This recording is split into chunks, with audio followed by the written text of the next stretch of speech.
सबैजनालाई good evening, शुभ सन्ध्या, नमस्कार, जय मसी सबैजनालाई।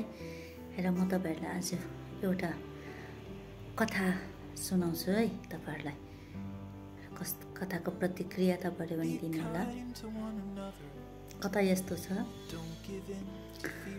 हिउँदको मधुरो घाम, चिसो चिसो दिन, परनी र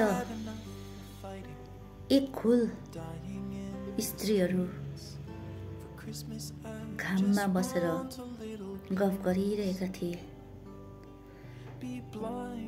मलाई पनि जिज्ञासा लाग्यो के गफ गर्दै होला उनीहरू भनेर म पनि त्यतातर्फ गएँ अनि म पनि त्यहाँ बसेर गफहरू सुन्न लागेँ।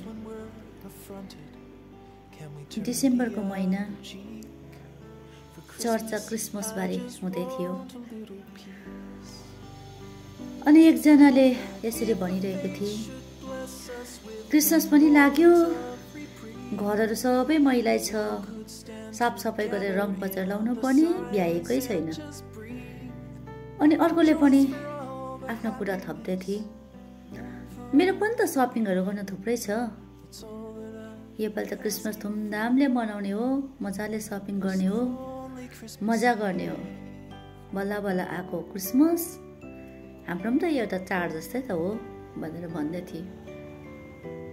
अनि एकजनाले चाहिँ केही निराश भएर निराश हुँदै भने, म त योपालि क्रिसमसमा चर्च पनि आउँदिन हो। सबैजनाले उतर्फ हेरेर जिज्ञासु भएर एकैचोटि प्रश्न गरे, किन, के भयो? त्यो स्त्रीले निराश हुँदै भने, खै क्रिसमस मनाउने मेरो त नयाँ लुगै छैन, पैसा पनि छैन केले किन्ने, सबैले नयाँ नयाँ लुगा लाएर आएको हुन्छ, म मात्रै कसरी पुरानो लुगा लाएर आउनु, त्यसले गर्दा म त क्रिसमसमा नआउने हो भनेर भने। अनि म चाहिँ त्यहाँ बसेर चुपचाप बसेर उनीहरूको गफ सुनिरहेको थिएँ। अनि मनमा नै मैले सोच्न थालेँ,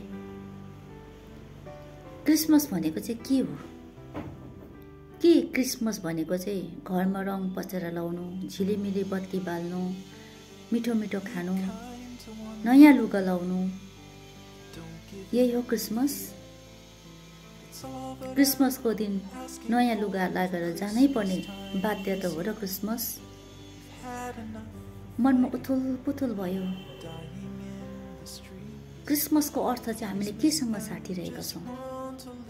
खानेकुरासँग, नयाँ लुगासँग, रङ पचेरासँग, झिलिमिली बत्तीसँग? म आफैलाई मनमा खिन्न भयो, हामीले क्रिसमसलाई चाहिँ केसँग तुलना गरिरहेका छौँ? क्रिसमसको अर्थ कसरी बुझिरहेका छौँ?